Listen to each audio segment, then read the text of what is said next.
Então, pessoal, bom dia, né? Mais uma vez a todos e todas. Sejam bem-vindos a mais uma aula, certo? Iremos dar continuidade agora ao conteúdo de problemas ambientais no Brasil, né? Um assunto bem pertinente e que está aí na nossa agenda diária, né? No nosso dia a dia. Seja aquilo que você for fazer, sempre vai cair uma questão das questões ambientais, dos problemas ambientais hoje no território brasileiro, certo? Então, iremos dar continuidade, né? Na aula passada a gente viu mais aquela questão da poluição das águas, a questão da poluição dos recursos hídricos, né? De uma forma geral, os processos erosivos, a poluição do ar, a chuva ácida, né? A gente viu também toda aquela questão nos solos, as ravinas, né? Que através do escoamento superficial das águas, as vossorocas, que já é um tipo de erosão mais profunda, né? Muitas vossorocas elas chegam até o lençol freático, outras são mais rasas, mas na maioria das vezes, principalmente na região sudeste, a gente vai encontrar bastante vossorocas profundas, né? A gente viu também a poluição do ar, a inversão térmica, né? Efeito estufa, são todos esses fatores que contribuem, né, para as questões, o impacto das questões ambientais no Brasil, certo? Hoje a gente dá continuidade com relação ao solo, voltando mais uma vez ao solo, mas o mau uso, né? A gente sabe que hoje está bem debatido, não só dentro dos cursos de geografia, mas também na agronomia, né? Como a gente trabalhar, né, esse solo, intensificar o seu manejo, as suas culturas, um olhar mais voltado, né, a essa responsabilidade que é cuidar dos nossos solos. E a gente sabe que isso muitas vezes não acontece, né? O nosso solo ele é usado de forma inadequada, né? Os nossos solos eles são impactados, eles não têm um bom uso na maioria das vezes, desde para a prática da pequena agricultura, né, até as grandes práticas dos sistemas agrícolas, certo? A questão da indústria, a poluição também, nessas indústrias, elas jogam dejetos, como a gente viu na aula passada, não necessariamente só nos recursos hídricos, mas os nossos solos também são poluídos com metais pesados, né? Então, aí a gente vai ver aí no decorrer da aula de hoje, né, esse mau uso do solo. Então, a gente inicia com o processo de desertificação, né? Quando a gente fala em desertificação, a gente às vezes associa um deserto, né? Áreas que não tem nenhum tipo de vegetação, mas essa desertificação, ela também, além de estar associado aos fatores climáticos, obviamente, tipo, sei lá, o deserto do Saara, né? O deserto que muitas vezes a gente pode usar com relação às áreas áridas, principalmente no nosso Nordeste, né? A gente pode usar esse termo desertificação justamente associado a esses fatores climáticos, como, obviamente, a seca, mas as atividades que são praticadas, né, naquele território, naquela paisagem. E daí a gente pode ver essa desertificação associada a alguma prática, né? A gente vê muito, como eu citei para vocês, o exemplo, né, aqui na nossa região Nordeste, principalmente no semiárido, né, no Cariri, no sertão, a gente encontrar, né, bolsões de áreas desérticas. Então, essas áreas desérticas muitas vezes está associada ao fator climático, né? Não teve como desenvolver qualquer tipo de vegetação ali, mas principalmente ao uso inadequado, a retirada dessa cobertura vegetal para lenha, para roçado, colocar algum tipo de plantação, para os animais, na atividade agropecuária, né, para a criação de animais na atividade agropecuária, para alguma mineração, certo? Então, esse solo, ele acaba sendo impactado, certo? A partir de algum tipo de atividade que vai ser colocada, praticada naquele território, certo? E que vai, consequentemente, mudar o quê? A categoria de análise da geografia, uma das categorias que é a paisagem. A paisagem, ela passa a ser modificada a partir do momento que você muda, né, que você retira a cobertura vegetal, que você retira aquele solo que impacta ele, a paisagem, consequentemente, ela vai ser uma paisagem modificada.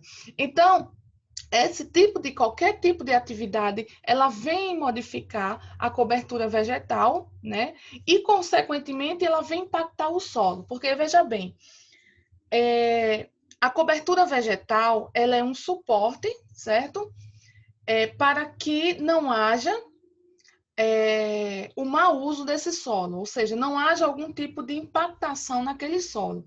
Um exemplo, quando a chuva vem, quando a chuva bate, né?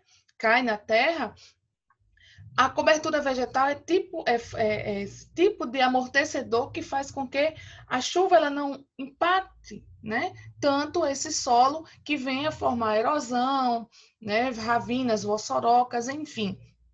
E a partir do momento que se tira essa cobertura vegetal, né, vai se impactar esse solo. Tanto ele vai ficar desnudo, como ele vai estar desprotegido, né, e aí vai depender, né, do setor, vai depender da região, o que venha colocar naquele espaço, certo? Então, é importante a gente cuidar do solo, é importante a gente ter essa boa prática do solo, ver o que é que você está se fazendo, né? O que é que está se construindo ali, né? Quando a gente viu na aula passada a questão da impactação nas encostas, em áreas, né, em áreas de planalto, em áreas planálticas, em áreas elevadas, principalmente nos platôs, que eu citei até o exemplo, né, do Rio de Janeiro, é justamente isso, essa retirada da cobertura vegetal, né, a construção dessas casas de forma inadequada, e que a chuva vem, o solo está desprotegido,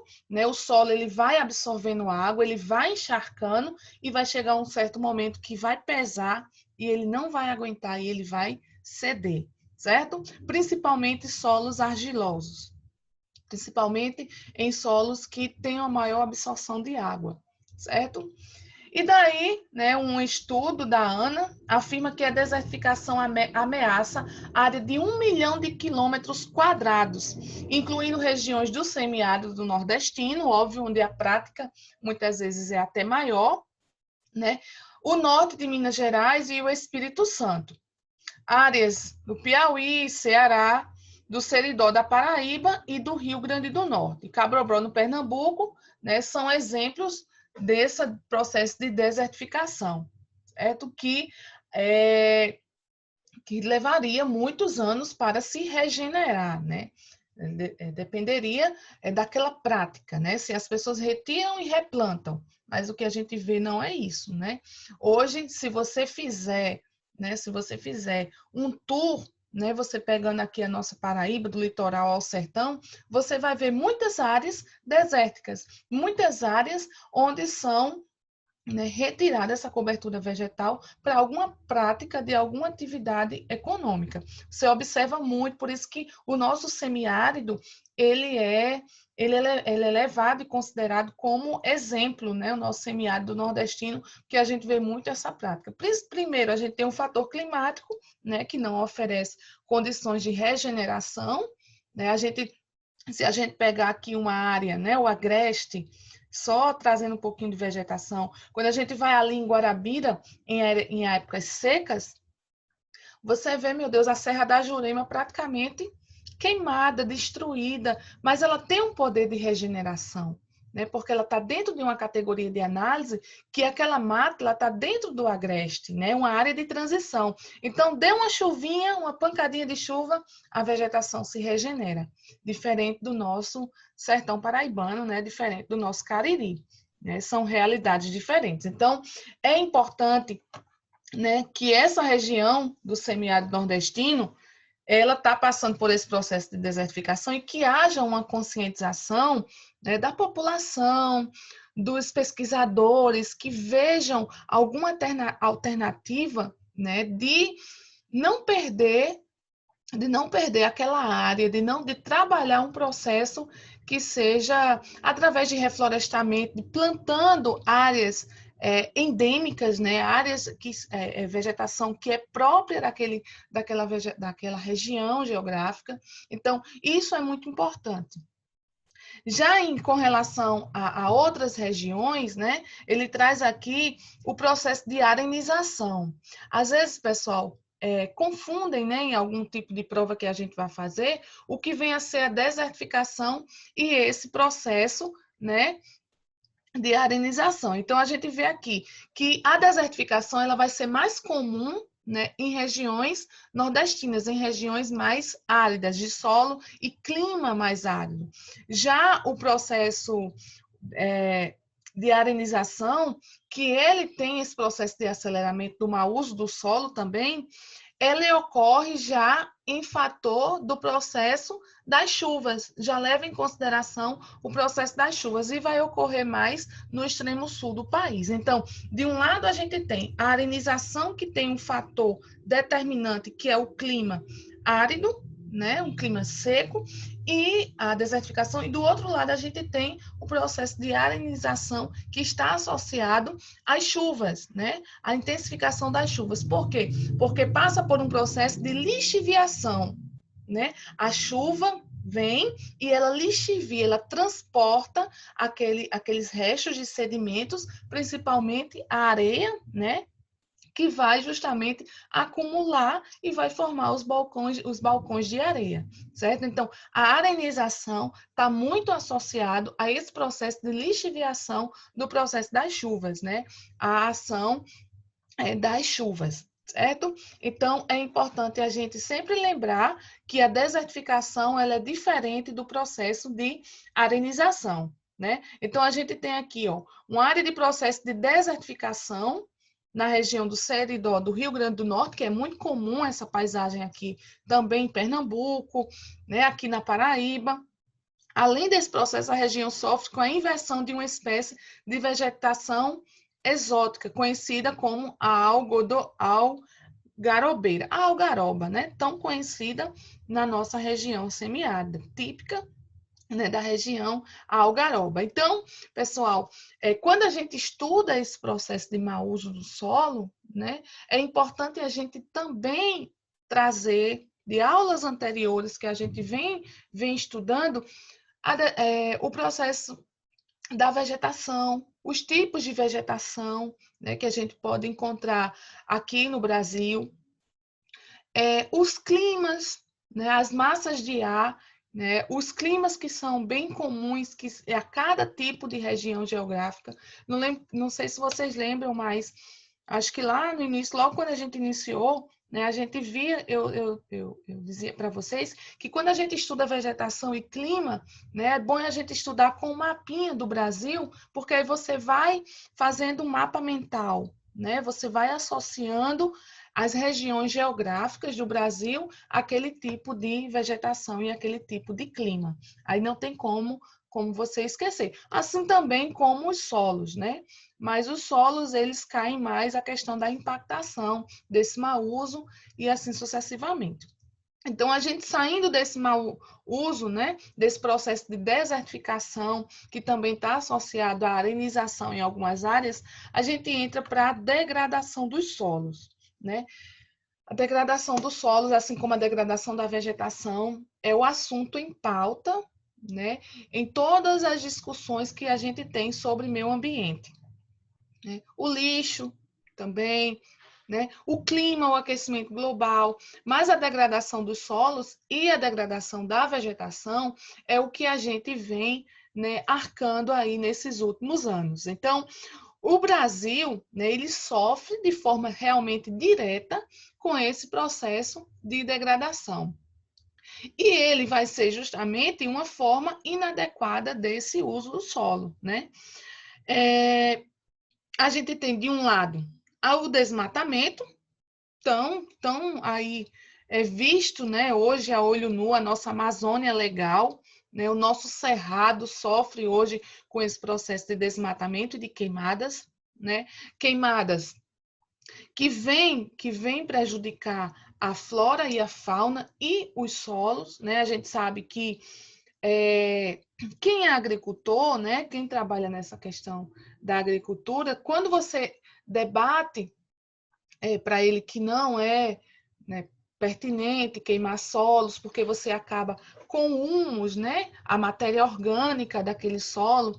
Lembra quando a gente estudou solos que a gente viu o perfil, né? O horizonte A, que é o primeiro horizonte, representado pela letrinha O, é o horizonte orgânico, né? Então, onde a gente vai encontrar o humus, né? Então, esse humus é essa matéria orgânica. Então, a gente vai encontrar o quê? A serrapilheira, que é aquelas folhinhas, né? Que caem da árvore, da planta, e que vai acumulando ali. Então, aquela serrapilheira acumulada, ali a gente vai ter micro-organismos. Vamos ter minhoca, vamos ter formigas, né? Vamos ter um solo mais úmido, um solo mais encharcado. Então, a partir do momento que você queima, né, aquele solo, você está degradando, né, um solo, você está acabando com o humus da terra. Mas para algumas práticas, né, essa prática ela é inadequada, mas algumas pessoas elas ainda insistem, né, até para próprio discurso dentro da agronomia, né, eles não concordam com essa prática das queimadas. Eles concordam com a prática da rotação de culturas, né? Mas essa prática ela é inadequada. Então, isso faz com que? Isso faz com que degrade o solo, certo? Degrade o solo e que aquela planta, muitas vezes, ela demore para se regenerar. Ela está em um solo queimado. Agora, isso vai partir de região para região, onde o clima vai interferir. Aqui no Brejo tem algumas pessoas que praticam porque o poder de regeneração da planta é maior, mas em áreas áridas ela realmente não é como é que eu posso dizer, sugerida, não é praticada, certo? Então, a gente tem o desmatamento e nós temos as queimadas, né? Que provoca justamente essa exposição do solo. O solo ele vai ficar desprotegido, ele vai ficar desnudo, vai ocasionar o processo de desertificação, né? E aquela área vai ser impactada, né? A gente tem essa retirada, essa degradação desse desmatamento e dessas queimadas hoje no cenário nacional, né, para a plantação de soja, para a plantação de cana-de-açúcar, criação do gado bovino, né, esse gado que se destaca na nossa pauta aí da exportação agro-brasileira, né, esse gado que é exportado, e diminui, né, com essa impactação, vai diminuir o processo de infiltração e a umidade do solo, certo? E produz o aumento do escoamento superficial, gerando os processos erosivos. Então, a gente tem esse problema aí com relação a esse solo que vai ficar mais aberto, certo? Esse solo que vai ficar mais desnudo, mais desprotegido, consequência desse desmatamento e dessas queimadas. Então, se a gente tem um processo erosivo, se a gente tem um processo de desertificação, analisar, estudar. Será que ele é consequência de um fator climático ou ele é consequência da ação antrópica? Né? A maioria das vezes é consequência dessa ação antrópica, certo? Desse desmatamento e dessas queimadas provocadas pelo homem. Outro fator importante, né, é a laterização dos solos. A gente estuda muito isso quando a gente estuda uma disciplina específica, né, de solos. Então, a laterização dos solos. O solo ele vai perdendo os seus nutrientes, né, por causa desse processo de lixiviação. A chuva lixivia, transporta, carrega sedimentos, né, e o solo ele vai ficar laterizado. O solo ele vai justamente perder esses nutrientes, certo? Então, está relacionado, como eu falei para vocês, ao escoamento superficial, esse processo de escoamento superficial, que o solo ele é transportado, ele é lavado, lixiviado, né? E assim sucessivamente, vem justamente perder suas propriedades, vem perder o seu sua matéria orgânica, certo? E daqui a gente vê um modelo esquemático, né, um processo de arenização, né? A gente tem aí em uma imagem a gente tem uma encosta, né? Uma área mais elevada, que no seu platô a gente vai ter aí uma massa de ar, uma chuva, né? Uma nuvem carregada, desculpa, né? Que vai chover, que vai cair naquela encosta e que daí a gente tem justamente a deposição de sedimentos e temos o relevo. Temos uma paisagem compactada, certo? Temos uma imagem bem certinha. Então, quando passa pelo processo de arenização, o que é que vai acontecer? A ação antrópica ela age, né, retirando a cobertura vegetal. Veja aí que a gente tem ação humana, né? A gente tem a imagem de um carro aí, de um trator, né, tirando essa cobertura vegetal e esse solo vai ficar desprotegido, né? A consequência é lixiviado, né? A chuva caiu, aquele acúmulo de água transportou, o solo ficou desnudo e formou os balcões de areia. É esse processo que a gente dá de arenização, com a ação da chuva, certo? Diferente, né, da desertificação, que a gente vai ter também a ação antrópica, mas nós vamos ter o fator climático, que é a temperatura elevada, certo? Então, esse esquema mostra aí para vocês, certo? Esse modelo esquemático do processo de arenização. E os danos à biodiversidade, certo? Esses danos à biodiversidade estão relacionados justamente a tudo aquilo que a gente viu, né? Todo aquele processo que a gente vem discutindo, né? De mau uso inadequado, principalmente dos nossos recursos naturais, das nossas águas, do nosso ar, né? Principalmente dos nossos solos. Então, esse uso inadequado vem ocasionar, principalmente, né, esses danos à nossa biodiversidade. A gente sabe que o Brasil, ele é um país rico, ele é um país diverso, diversificado com relação à sua flora, à sua fauna, à sua cultura também, né? Mas se tratando de bem físico, na nossa biota, a biodiversidade ela vem sofrendo, né, impactos aí. Então, com relação ao desmatamento, o Brasil é um país privilegiado no que se refere à biodiversidade. Isso é de praxe, a gente já sabe. Ou seja, o grande conjunto de espécies que consegue abrigar em seu território. Se a gente fizer uma análise, né, um levantamento fitossociológico, a gente vai encontrar uma infinidades de diversidades, seja na nossa flora e seja na nossa fauna, certo? Essa biodiversidade pode ser explicada pela posição, veja aí, tropical que o Brasil ocupa no planeta e por sua extensão latitudinal. Então, essa é uma característica que vem justificar, né, essa nossa biodiversidade. Moramos em um país tropical, né? Então, nós temos aí a passagem da linha do Equador, né, cortando aí o norte do país, né? Então, isso faz com que essa grande parte do território brasileiro ele tenha essa posição, né, e se enquadre dentro dessa classificação climática como país tropical. Né? Então, a biodiversidade brasileira ela vem cada dia mais ameaçada, né? Dados comprovam, ICMBio, né, o IBAMA, algumas empresas estatais e organizações não governamentais estão aí fazendo as pesquisas e nos mostram cada dia mais a nossa biodiversidade ameaçada, né, devastada, exposta ao desmatamento, exposta ao mau uso do solo, exposta ao mau uso dos nossos recursos naturais.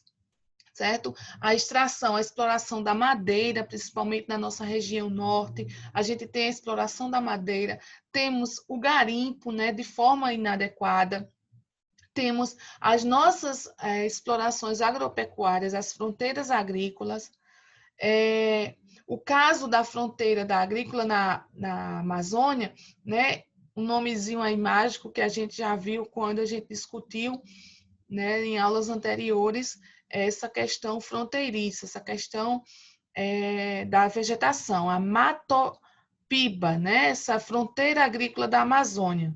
Se refere aos estados que vêm sofrendo recentemente e expansão da fronteira agrícola, né? Maranhão, Tocantins, Piauí e Bahia. Então, foi dado esse nome justamente em toda essa região do Brasil que envolve os estados do Maranhão, Piauí, Tocantins, né, e Bahia, que está relacionado justamente a essa fronteira agrícola e a esse mau uso, né, da nossa flora e da nossa fauna, principalmente da nossa biodiversidade, certo? Então, aqui a gente tem, né, impactação aí, que perde cada vez mais a nossa flora e a nossa fauna através do desmatamento, né? Por mais que existam leis, por mais que existam fiscalização, mas é uma coisa assim que a gente não sabe muitas vezes nem a quem recorrer, né? Porque outro dia eu estava vendo uma reportagem que tinha populações indígenas, né? Que eram para proteger a mata, para proteger a floresta, e muitas vezes eles estavam compactuando com os mineradores em troco de propina. Então, olha a controvérsia aí, né? Olha a controvérsia. Então, a gente tem os nativos que muitas vezes eles se aculturam, né? Eles se aculturam e passam a se corromper com a sua ideologia, né? Então, isso não é generalizado, né? Casos isolados, mas de uma forma geral, a nossa Amazônia, o nosso território brasileiro, ele vem sofrendo com relação à impactação, né? Agora, isso, pessoal, às vezes vai muito de cultura, né? De conscientização de sua população. No sul do país, né, a araucária ela é considerada como um patrimônio, né, um patrimônio brasileiro. Então, as pessoas que preservam a araucária, que têm uma araucária no seu território, na sua casa, ou na frente ou atrás, elas tentando preservar aquela araucária, o governo ele tenta dar um bônus, né, uma isenção de IPTU aí, uma forma das pessoas infelizmente, né? Parece que é aquela coisa, mexe com o bolso, então as pessoas, né, se conscientizam, mas de certa forma é um incentivo, né? Não deixa de ser um incentivo. Então, às vezes, vai muito de região para região. Então, a gente tem aí, né, nas áreas de ocupação inicial do território brasileiro, nas áreas iniciais, olha aí o processo de regionalização, né, de territorialização de ocupação, onde foi principalmente ocupado nesse território brasileiro. Nordeste e Centro-Sul, restam pouquíssimas áreas de vegetação original, principalmente a nossa Mata Atlântica, né? A nossa Mata Atlântica, ela ainda ali resiste aos pouquinhos, né? Principalmente quando se cria uma área de proteção ambiental, uma área de relevância e interesse ecológico, se faz uma análise, uma EIA, uma RIMA, né, um relatório de impacto ambiental, para ver como é que está aquela região e acaba se tornando uma área de proteção ambiental, certo? Então, a nossa Mata Atlântica, aqui no nosso litoral, né, ela ainda vai aos pouquinhos resistindo. Por quê? Por conta dessas APAs que são criadas e que, se tiver dentro de uma propriedade, né, o dono, o gerente, né, digamos assim, o grande proprietário, ele tem por obrigação de conservar aquela área, né, de proteção ambiental. A gente vê muito quando a gente pega ali a BR, né, a gente entra dentro daquelas usinas ali, a usina Alegre, quando a gente pega a BR 230 não, aquela BR para Mamanguape. Então, a gente vê muito, né, áreas de usina e que vamos encontrar balcõezinhos assim de mata. Aquelas matas, elas são preservadas e elas estão dentro do catálogo nacional e que não pode ser tirada uma folhinha dela, né? Porque é todo monitorado por recenseamento remoto, né? Então, o dono ele acaba arcando, né, com indenização aí. Então, ela ainda vai aos pouquinhos resistindo, mas tem áreas que ela é, infelizmente, desmatada, né? Infelizmente, desmatada para a construção de condomínios, né? Para a construção de grandes empreendimentos, para a produção agrícola, produção agropecuária e assim sucessivamente, né? A gente tem também a busca, né, dentro dessa questão dessa biodiversidade, a busca pela sustentabilidade. Palavrinha também mágica, né? Quando a gente trata de biodiversidade. Então, para a gente falar em biodiversidade, a gente tem que falar de uma forma, né, de sustentabilidade. Como que a gente está tratando aquela floresta? Como que a gente está tratando aquele bioma? Né? Então, a forma de sustentabilidade é a forma que a gente tem, né, de preservar aqueles biomas, aquele tipo de vegetação. Né? Quando a gente fala em biodiversidade, a gente lembra, né, de sustentabilidade e a gente lembra de um assunto que a gente viu em aulas anteriores, que é o extrativismo, né? O extrativismo, principalmente o extrativismo vegetal e o extrativismo mineral, certo? Então, muitas vezes, quando ele não é feito de uma prática, né, não é praticado de forma legal, né, quando é de uma forma ilegal, de uma forma que venha impactar esse meio ambiente, ele não está sendo, né, sustentável ao meio ambiente, certo? Então, é importante a gente falar de desmatamento, é importante a gente falar de degradação ambiental, né, esses problemas ambientais que vêm impactar, né, que vêm degradar o nosso sistema ecológico, né? Esses impactos ambientais, sejam eles nos recursos hídricos, como a gente viu lá no início, né, na aula anterior, nos recursos hídricos, a poluição do ar e também nos nossos solos e a preservação da nossa biodiversidade e a sustentabilidade daquele meio ambiente, certo? Aqui, né, esse texto complementar eu achei importante, certo?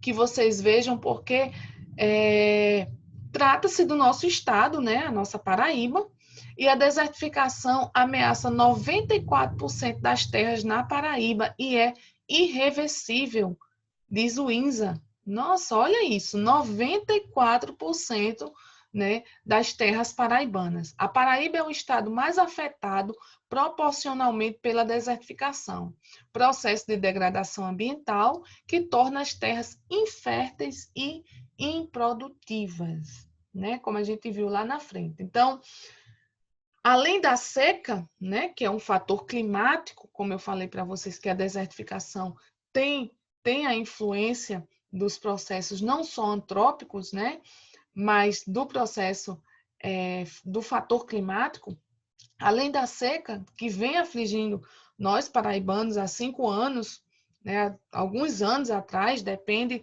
né, desse flagelo, dessa seca, de como que seja essa seca, vai de acordo com anos são mais chuvosos, anos são mais secos, né? Outro problema que ameaça o solo e a vegetação do estado. Então, esse é um problema que vem ameaçando. Então, essa falta desse índice de pluviosidade. Só que desta vez o processo é irreversível. Isso é a INSA que está dizendo, né? São os pesquisadores do INSA, né? A Paraíba é o estado brasileiro mais afetado proporcionalmente pela desertificação, que é esse processo de degradação ambiental, que torna as terras inférteis e improdutivas, segundo dados do INSA, Instituto Nacional do Semiárido. Então, né, quem for aí estudar na UFCG, né, dependendo do curso, vocês podem atuar como pesquisadores do INSA, né? O INSA é bem atuante nessa área do nosso seridó, do nosso sertão paraibano. Então, é uma consequência, né, do clima, como das ações humanas, da ação antrópica, que ela não pode ser revertida, nem com chuva, olha, nem com aceleramento, né, da chuva, porque muitas vezes essa intensidade, né, de como ocorre a chuva, principalmente quando o solo está desnudo, desprotegido, vai ocasionar o quê? Processos erosivos, né? Vai provocar uma ravina, uma vossoroca, uma erosão, né, de forma muitas vezes mais superficial ou até mais profunda, certo? E de acordo com a classificação de programação de ação estadual do combate à desertificação e mitigação dos efeitos da seca no estado da Paraíba, a PAI-PB, 93, quase 94% do território do estado está em processo de desertificação, sendo que 58% em nível de alta degradação. É muita coisa para um estado, né? A gente sabe que o nosso estado ele é um estado extenso, é um estado que a gente vai encontrar os quatro tipos de vegetação, de clima, né? A gente vai encontrar desde a zona da mata até o Alto Sertão da Paraíba, clima mais seco, mas 58% é um número significativo, certo? 58% ele é um número significativo. E esse número, né, vem degradar terras paraibanas. A desertificação ele é um processo, não acontece de uma hora para outra, né? Ele é um processo cumulativo e que vem degradar principalmente o ambiental, certo? Que afeta as condições principalmente econômicas e sociais. Por quê? Se eu tenho um solo que ele está desértico, né? Que ele está improdutivo, que ele é um solo que fica de dificuldade de você fazer até uma rotação de culturas. Então, vai afetar o setor econômico, principalmente as pessoas que trabalham na agricultura, certo? Vai ser áreas improdutivas, áreas sem condições de desenvolver alguma atividade econômica voltado a essa agricultura. E também as questões sociais, né? Que vem justamente impactar. Por quê? Porque quando a gente fala desse solo degradado através desse processo de desertificação, ter que atuar aí algumas questões, né, sociais, né? As pessoas vão ter que ter algum apoio do governo, de algumas associações, para que possam conseguir, ao mínimo, viver nessas áreas. Então, a gente tem, né, que reduzir continuamente a superfície das terras agricultáveis e fazer com que a população desses locais ocupem novos territórios. A gente fala aí do processo de migração, né? Então, muitas pessoas elas migram, né, em busca de melhores condições de vida em outras regiões, em outras cidades, justamente por conta desses processos, principalmente nas áreas áridas, né, por conta desse processo de desertificação, né, que fica impróprio para se viver nessas áreas, né? Principalmente quem trabalha com a agricultura e com a pecuária. Essas pessoas saem em busca de sobrevivência, né? Explica o professor da UFAL, da Federal de Alagoas, e coordenador do grupo do Laboratório de Processo de Imagens de Satélite, certo? Então, é importante, certo? Essa questão é importante a gente entender. E entra também não só a questão dos solos, né? Mas importante a gente ver dentro desse processo de desertificação aqui na Paraíba, como vai a nossa saúde, né? Voltada aos rios e açudes. Além do solo, a desertificação ainda pode afetar a capacidade dos rios e açudes, né? Segundo o coordenador do grupo. Né? Explica que com o desmatamento, o que acontece? A retirada da mata ciliar, isso eu já falei para vocês, né?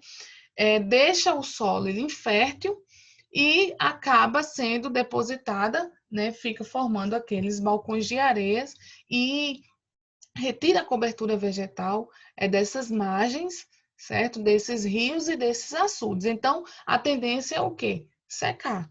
A tendência, a gente já perde muito volume, né, de água através do processo de evaporação.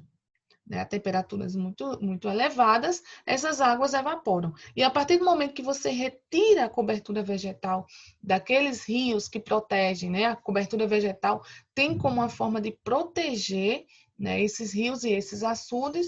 Então, retira aquela cobertura vegetal, o rio ele vai ficar com menos volume, vai ficar mais propício a secar. Né, os rios e as barragens, os açudes, né, qualquer volume de água, qualquer balsão de água, né, de recurso hídrico. E como combater?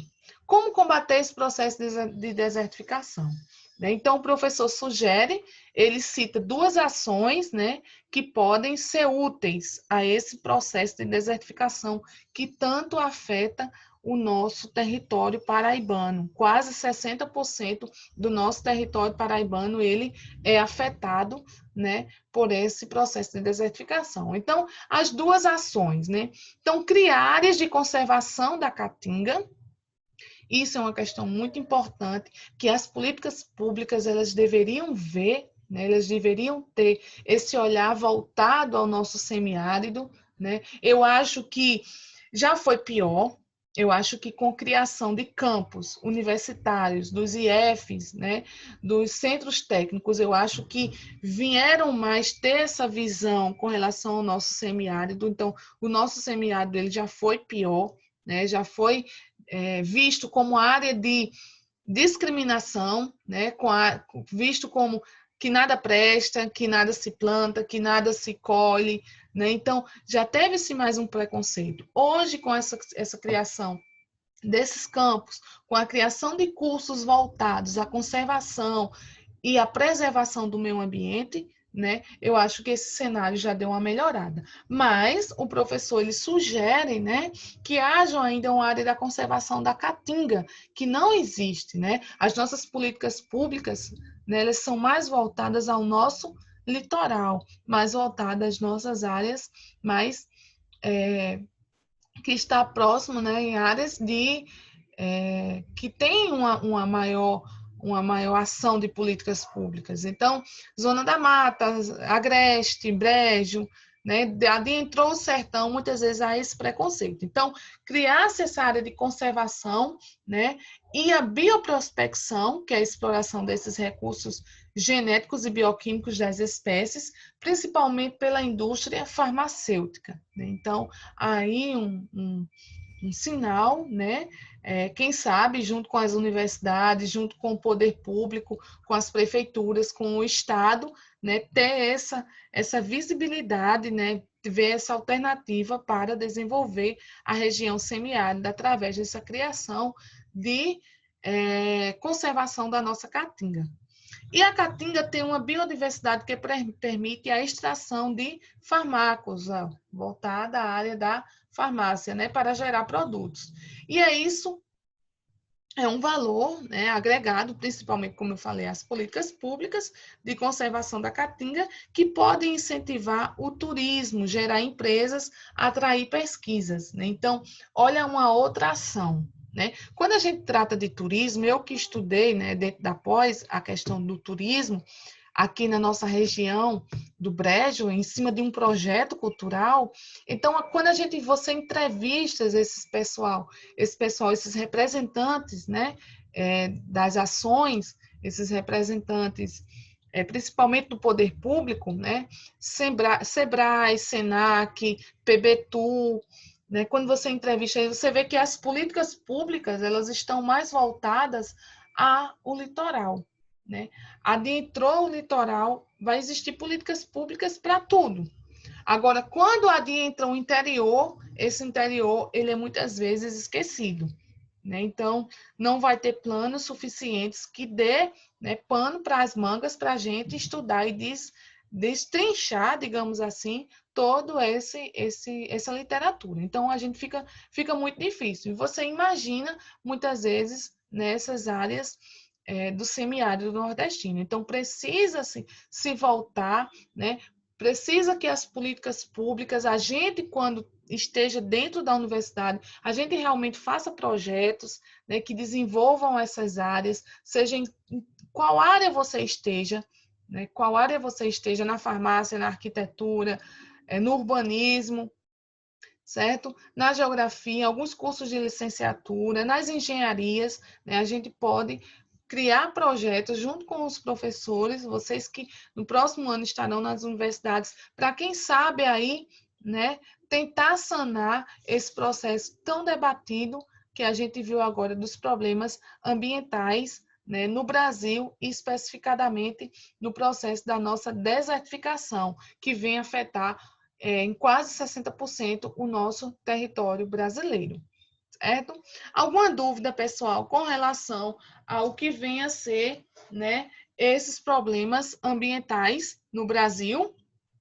Se tiver alguma dúvida, certo? Vocês podem falar e aí resume-se esses problemas ambientais que a gente viu, né, no Brasil hoje. É a poluição das águas, né? O nível de poluição desse curso que tem aumentado bastante, né? Seja através de dejetos das nossas casas, seja através de dejetos industriais, a erosão, né? Também tão debatido aí quando a gente debate solos, né? Alguns rios que vêm sendo prejudicados por esse processo de erosão, né? Através, seja de alguma prática agrícola, seja através do processo de urbanização, quando não existe um planejamento, né, estratégico nas cidades, esse processo vem sofrer com o deslizamento, ravina, vossoroca, né, isso seja em pequena, média ou grande cidade, grandes centros urbanos, né, sofre com esses problemas. A poluição do ar, né, o efeito estufa, a inversão térmica, a chuva ácida, foram todos assuntos debatidos. O mau uso do solo, como a gente vem finalizando agora, né, o uso irracional do solo, que vem provocar casos muitas vezes irreversíveis, como é o processo da desertificação, né? Para os pesquisadores é irreversível, mas, né, quem sabe a gente consiga reverter esse quadro, né? E os danos à nossa biodiversidade, representado, né, esse dano à biodiversidade, principalmente pelo desmatamento e pelas queimadas, né, que ocorre de forma indiscriminada no Brasil, de norte a sul, de leste a oeste. Né? Não tem um estado, infelizmente, não tem uma região geográfica que venha a ser, né, impactada por esse processo de desmatamento e de queimadas, né, seja para produção agrícola, seja para construção, né, seja de uma forma pela ação antrópica e pela questão climática. Pessoal, entendido esse assunto, certo? Qualquer coisa, vocês podem dizer aqui o que vocês acham diante do assunto. E daí a gente vê, né, para a gente finalizar, certo? Para a gente finalizar a nossa aula, para a gente finalizar a nossa aula, certo? Antes que na próxima aula a gente vai, certo? Eu queria, não sei se vocês deixaram, né, para a Merijane, a gente como já está na retinha final aí, né, a gente já está na reta final das nossas aulas, a gente já vai adentrar o mês de novembro, já vamos passar por avaliações bimestrais, né, avaliação do SAI, aquela coisa toda, os assuntos que vocês têm mais dificuldade, certo? A gente vê que nesse quarto bimestre, né, a gente já finalizou com as relações econômicas e do trabalho, toda aquela discussão de terceirização, né, que a gente viu nas últimas aulas. A gente debateu toda aquela questão econômica, né, no Brasil. A gente já viu industrialização brasileira, né, dentro desse capítulo. Vimos também a economia de uma forma mundial, né, que a gente trouxe associada às relações de trabalho, né? E finalizamos agora com problemas ambientais no Brasil, vimos sistemas de transporte, então a gente tem a regionalização, né, que a gente vamos ver em outra aula, e aí a questão, né, das fontes de energia para a gente finalizar esse capítulo. Agora, isso não justifica dizer que a gente não possa ver um outro assunto, né? Que vocês sintam mais dificuldade. Sim, urbanização, industrialização cai bastante, né? Esses problemas ambientais também caem bastante no Enem. Então, na próxima aula, né, a gente parte para o processo de regionalização, que a gente também já vem aí discutindo, né? Regionalização brasileira. E associado também, a gente pode fazer uma revisão, certo? Das fontes de energia, certo? A gente pode fazer uma finalização das fontes de energia, ok? Pessoal, deixa eu ver aqui no chat de vocês. Me digam aí se eu gravei a aula, se eu não gravei, que eu fiquei meio que perdida. Me deem só um feedback aí, se vocês conseguem, porque aqui para mim que está gravando. Mas, ótimo, Tawane, que bom. Certo, muito obrigada, Ruth e Tawane. Então, a gente vamos finalizar. Entendido, pessoal, essa questão da lógica dos nossos conteúdos. Então, vocês vejam aí, vocês discutem aí no grupo, se vocês têm o assunto que vocês têm mais dificuldade, para quando a gente tiver mais próximo, a gente fazer lista de exercícios, a gente fazer, debater esses assuntos, né? Através de aulas mais rápidas, mas que revise, né, esses conteúdos que vocês têm mais dificuldades, certo? Combinado assim? Então, vocês vejam, discutam aí e falem para a Merijane ou falem para mim, que aí, quando já estiver na retinha final, a gente debate esses assuntos voltados, né, na realidade, todos a esses problemas que vem afetando essas discussões que a gente traz aqui no Brasil. Se tiver alguma dificuldade com relação à globalização, certo?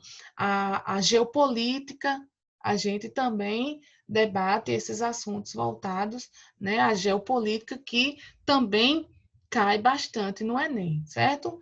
Esses assuntos, né, as revoluções, os pactos, né, toda essa dinâmica da geopolítica, tá bom?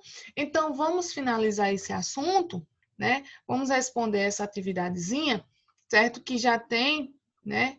Deixa eu ver aqui, às vezes já está com a resposta, mas só uma forma de, certo? De debater. Então, são muitos. Outra questão que eu queria falar para vocês: respondam esses exercícios, certo?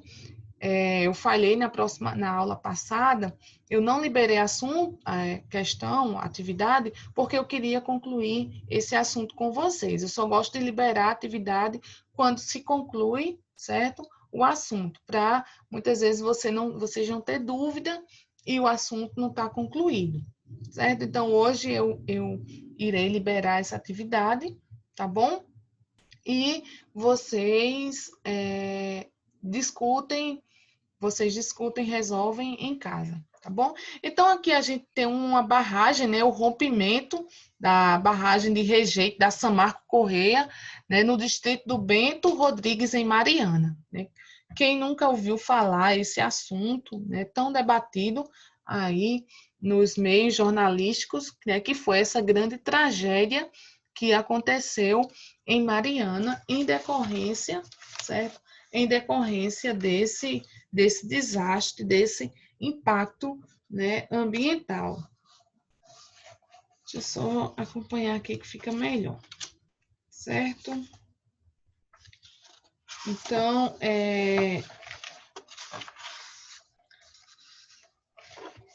a gente vê o texto, né? No Brasil, certo? No Brasil, os principais problemas oriundos da mineração, certo? Podem ser englobados em 4 categorias. Veja aí que isso é uma forma de vocês também estudarem. Quais são essas categorias, né, que impactam esses problemas na mineração? A poluição da água, óbvio, né? A poluição do ar, a poluição sonora e subsidência, né? Ou seja, afundamento do terreno, impactação do solo. Então, a gente tem a poluição da água, nós temos a poluição do solo, nós temos a poluição do ar e a poluição sonora, certo? Todos esses elementos são oriundos, né, desses problemas voltados à mineração. Água, solo, ar e sonora, pela prática, né, da atividade mineradora.